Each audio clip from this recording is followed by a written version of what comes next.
Hi, my name is Chris Bellavia, and today I want to educate my audience on SCBA, which stands for Self-Contained Breathing Apparatus. It's comprised of 4 components.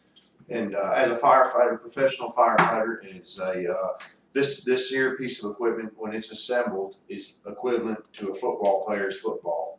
This is what we wear on our backs to provide us adequate oxygen in oxygen-deficient areas.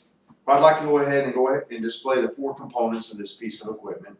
The first component here in front of me I hold is a backpack and a harness, which is one of the pieces.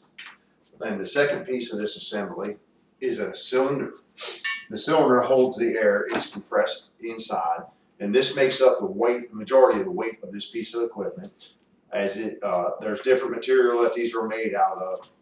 This particular one is composite, and it probably weighs about 35 pounds when it's full, 2,216 pounds per square inch. That gives up your average individual about 22 minutes worth of breathing time on this particular piece of equipment. These are also made out of steel and aluminum. However, steel we no longer see within the fire service. And the third component to this piece of equipment, which in this particular harness assembly is a mask-mounted regulator, which I'll demonstrate later on how it attaches to the face piece. In saying so, here is the face piece.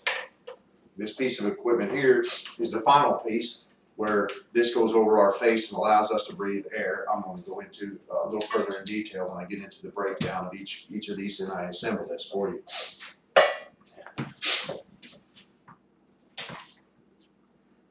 I've been in the fire service since 1997, and I spent the last 8 years as a professional career firefighter here in the local department as well.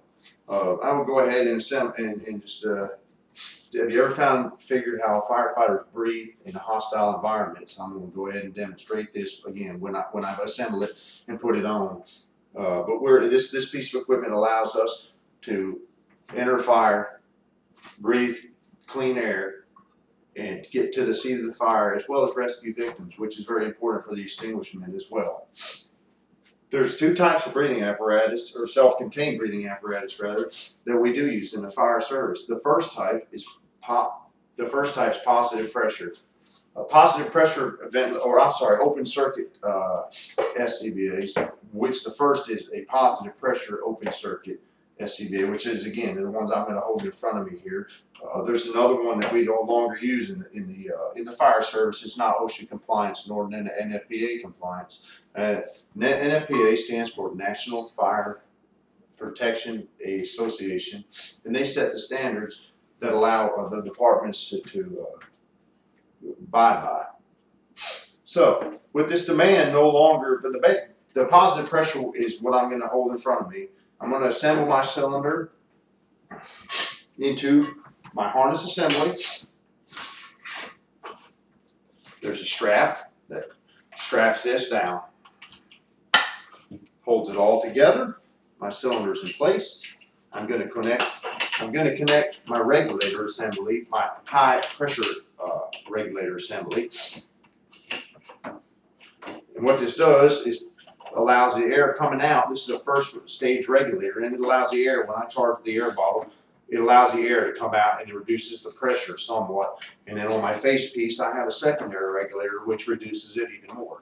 Because again, there's 2,216 pounds a square inch in this bottle, and you can't take that when you turn it on and try and breathe that much air in. So it has to reduce it to just slightly above atmospheric pressure. With this assembled here, they're worn on our backs like this.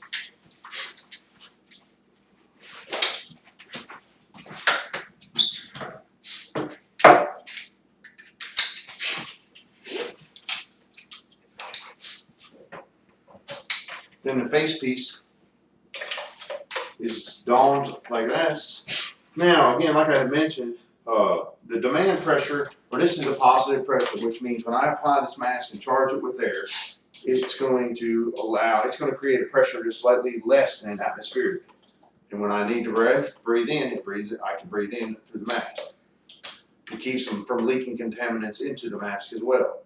For the old demand style that, again, there's no longer in compliance. When you needed to breathe, it was there. However, it didn't create a positive pressure within the mask itself, so it allowed contaminants to get in if we have a leak or sweat around our some of the Nomex material that we wear above this over our mask. So SCBAs are pretty good, and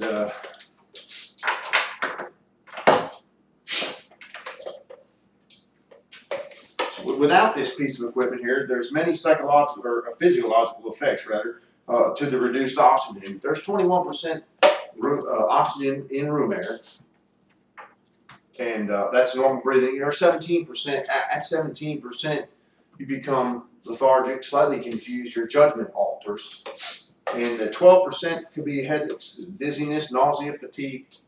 And when it gets down as low as 9%, you're looking to be unconscious.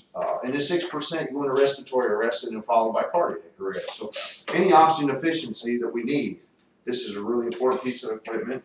And again, we're going to go ahead and put this together real fast. We're going to put my face piece assembly out, which is the last piece of my demonstration. This is a little old, but doesn't work. When I charge my bottle, that bell tells me that there's air here. It passes through my first stage regulator, up the high pressure line to my secondary regulator and my mass mounted regulator, which reduces it to a breathable pressure. Now when I inhale, I have all the air that I need. So I'll go ahead and disassemble this.